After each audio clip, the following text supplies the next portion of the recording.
Brio Consulting would like to acknowledge the traditional owners of the lands and waters on which this podcast is recorded in Jindavick, Australia. We pay our respects to elders past and present. Hello and welcome to this episode of Brio's Meet a Bright Spark podcast series. At Brio, we are passionate about what we do, and we know there are so many other trainers working out there in the public safety sector who love what they do too. We recognise the difference that an enthusiastic and experienced person can make to learning and development. My name's Kath Burke, and today we are speaking with Corporal Joe Meto of the Vanuatu Police Force, who is based in Santo Samna, Vanuatu.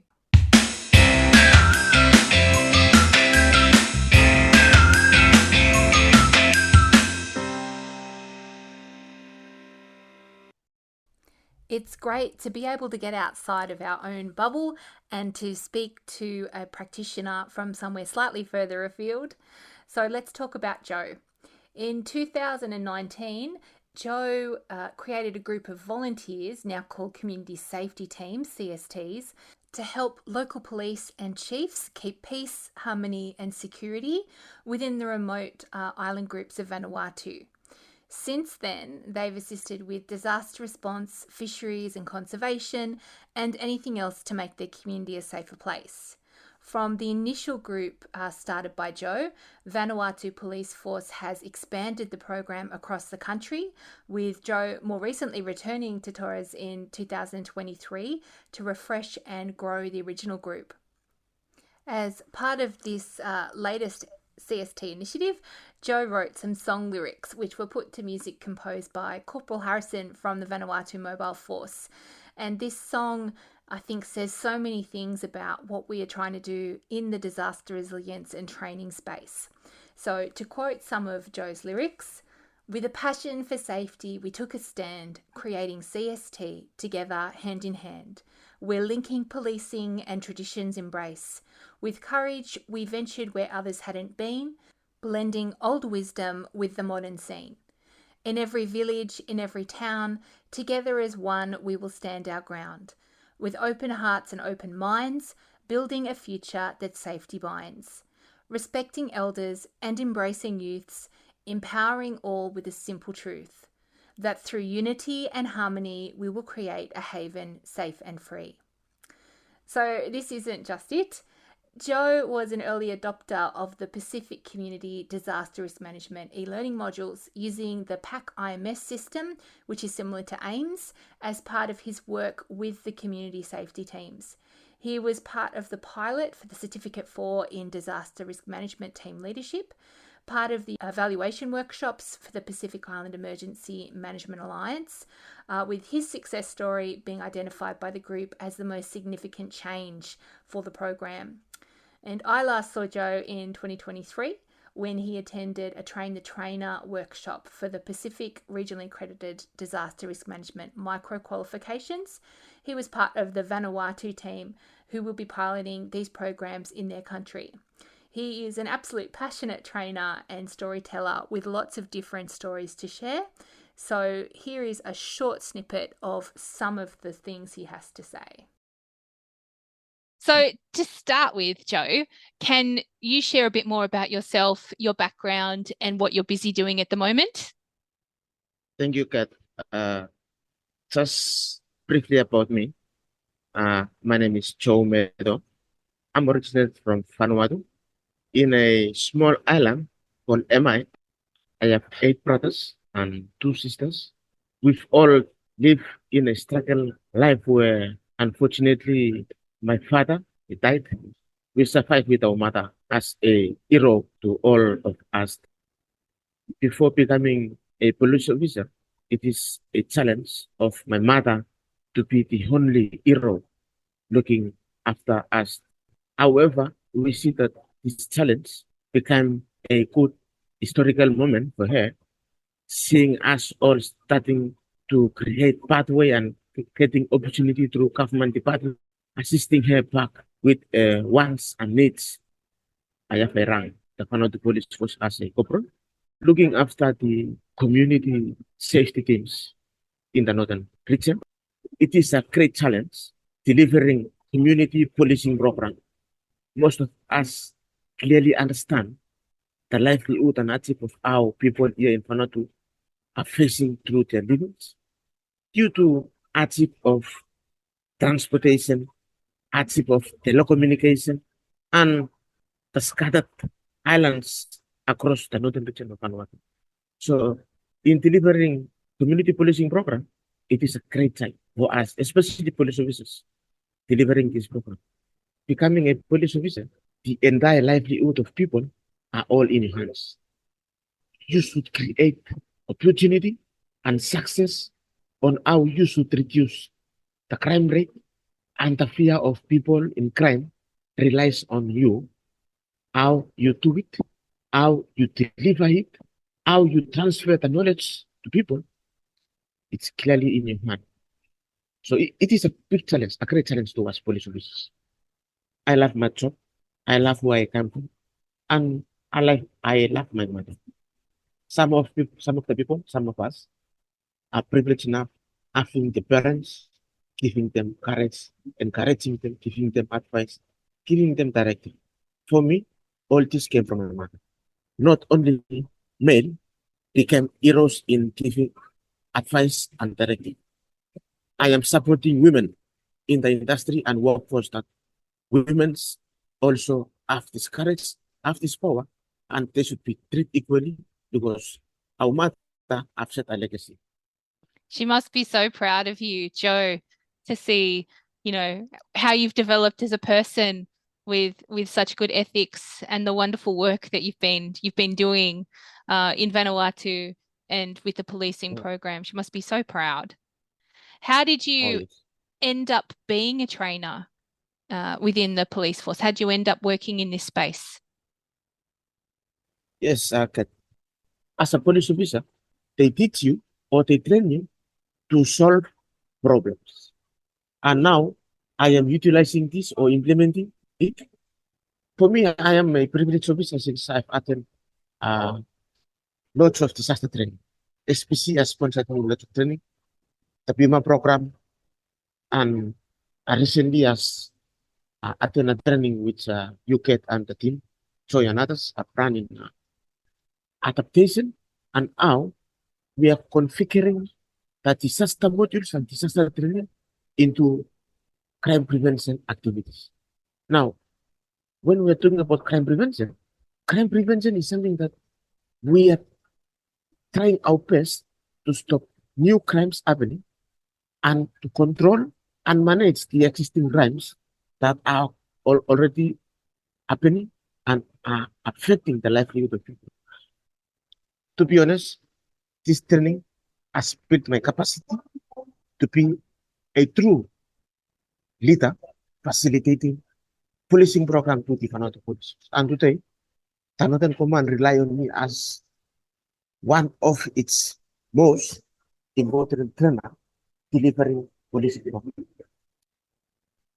In 2016, the Vanuatu government conduct a big internship in Port Phillip, taking in all the chiefs from all the islands from Torres to Vanuatu to come together and conduct the internship for the chiefs to help the Vanuatu Police Force to identify some potential key or way forward how we should start to deliver our community policing program.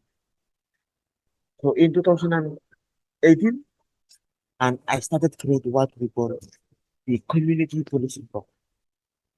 But this group of people are people that work closely with the chiefs back in the remote communities and help the chief achieve their purpose to fulfill what the chief want them to achieve.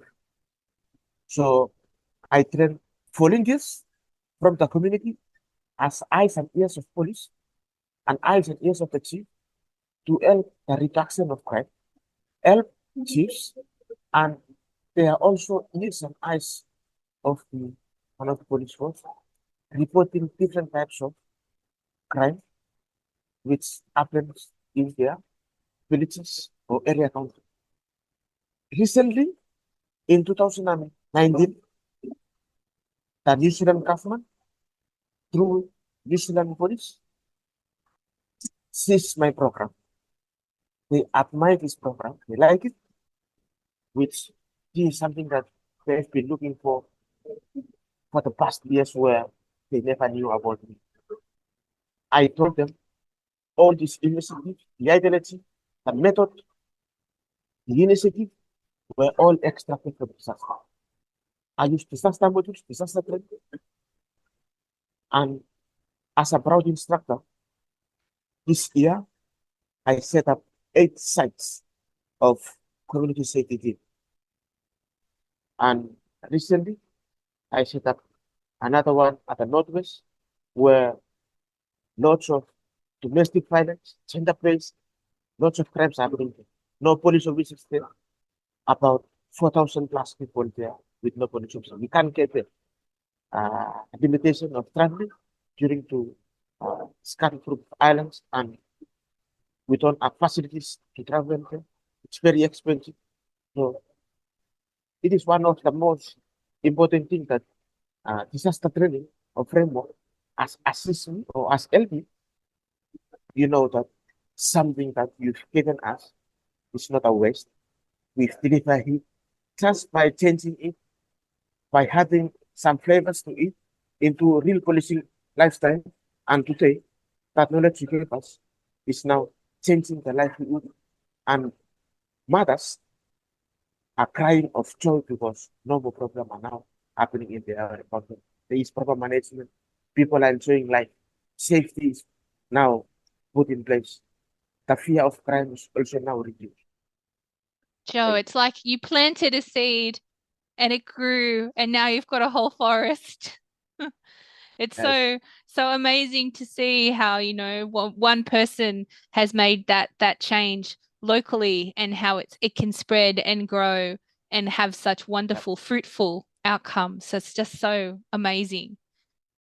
Today, I'm not only a CST trainer, but also facilitated us to new police officers that are currently deploying with us. Also, one of my job now is I'm becoming an assessor to instructor. I teach them before we deploy to field, assessing them what they should be teaching. So I use all the techniques. Yeah, I'm also like I'm proud of myself because it is an opportunity, a privilege where I think, like Joe, like all trainers, you have your favorite memories of when you see the people that you're working with go on to do wonderful things. And I think that is the most rewarding experience as a trainer, is to see people listen and people take it forward and people do things that are wonderful like you. So that makes me fills my heart with joy when I hear that. Thank you, Joe. yeah. As a trainer yourself, do you have a favorite memory of when you've been training? As a trainer, as a facilitator, is there a memory that stands out for you as your favorite? Yes. Oh, uh, if I express all my memories, it will be about 4 or 5 hours. So I'll just give one because I have lots of good memories about training. And as a facilitator like yeah, also you know. So one of my best memory as a facilitator is the commissioner called me and asked me if I can go and meet him in his office. So surprisingly, the commissioner awarded me as the best community policing training facilitator. So I received that award with joy. So it marked a remarkable day to me, which I will always remember as a facilitator. The commissioner told me, Joe, I received lots of complaints from the Vanuatu area of Vanuatu, the Vanuatu Island, which is the first island in Vanuatu. You, lots of people there are calling to their member of parliament to ask if the Vanuatu Police Force could divert some of its uh, policing program there. So the commissioner sent me and 3 others to go to Torres to set up a community policing program. So I went there. I set up a community safety program. And today we are getting feedbacks from that community policing program. And like I've said earlier on that this program has a big impact to the livelihood of citizens. And Joe, I have to ask as well, you're one of my favorite people to watch when we were training in Nandi, because you have such enthusiasm and so many good activities to get people happy and enjoying learning. What's your favorite type of training activity that you use as part of your sessions now? Thank you. One of my favorite activities is the practical part. Since we all know that in Vanuatu, I am delivering this program to the most remote area in Vanuatu. And when I'm talking about the most remote area, there are no proper telecommunication coverage system. People still uses us as the means of transport. We have problem with education, which means no schools. We have to travel to main areas. This group of people are still in what in Vanuatu we call custom system, which means they don't wear clothes like us. They wear what we call numbers, which there is a leaf in front to block the private part in front, and at the back of the bottom. This is the normal daily living. But when it comes to life saving, we don't care about custom one. All people's lives matter to us. In training session, I take them the topic. They break into groupings and they do the topics in activity. For example, I'll ask them what should be some of the good characters that chiefs in communities should perform when they took up the role as chiefs. So they will say respect, honesty, loyal. So these words are English words. Most of them don't know about this word. So you have to use a local to translate honesty to language, and they will perform honesty character or respect character in their own traditional custom ways. So, like in Vanuatu, one of the most respected character in Vanuatu is when you went out to those remote area, you, if we are sitting in groups, a mother walks it, he has to drop down to her knee and crawl to pass by us if we are sitting. This is one of the most respected custom. So this is some of the characters that Steve started to show us. And one of the good thing about it is it started to remind them and bring them back on some of those highly respected custom ceremonies that they started to forget it, but it started to remind them for them to bring it back. So we use traditional training a lot. When I'm talking about traditional training, is I am delivering what I learned as a facilitator, but before that, you have to have a good time with a local. So when you are teaching, the local will intend to transfer your teaching materials to a practical in their own traditional ways. So you will find out that when you give them scenarios, they will actually perform the scenario as what you expected, but in custom ceremony. So it is something that's very interesting that you have to know. And like I've mentioned earlier on that I facilitate across the Vanuatu. So it's about becoming a facilitator. You have to understand the livelihood of the people, where these people are coming from, what type of training you will be delivering to the bottom, where it should be very, very low for them to understand, but you have to keep your learning outcomes or your learning objective the same. Just don't change your learning objective or your learning outcome. Keep it, but try some other training techniques for them to understand those learning outcomes or learning techniques. Like I was saying in Vanuatu that we have a mountain. There are many ways that you can follow to that mountain, but you have to reach that mountain. And Joe, I remember you telling me the number of islands and different communities and languages across Vanuatu Islands, because it's just amazing, the diversity. Can you remind me again how many different islands and communities that you have been working with?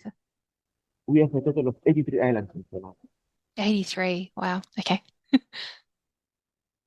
And I've been working with Tana, more than 25 islands already. Wow. Yeah, And each more than island 25. has its You own, ask me yeah, language, languages, and wow. has its own language, has its own custom, has its own ceremonies. You train them, they become your helpers, they become your students, they become your good friends. Assist them, identify way forward, help them to sustain that program. To sustain that program, you have to be in front to find opportunity out. We should prolong and sustain the goodness of the program because sustainability comes with dedication and approach.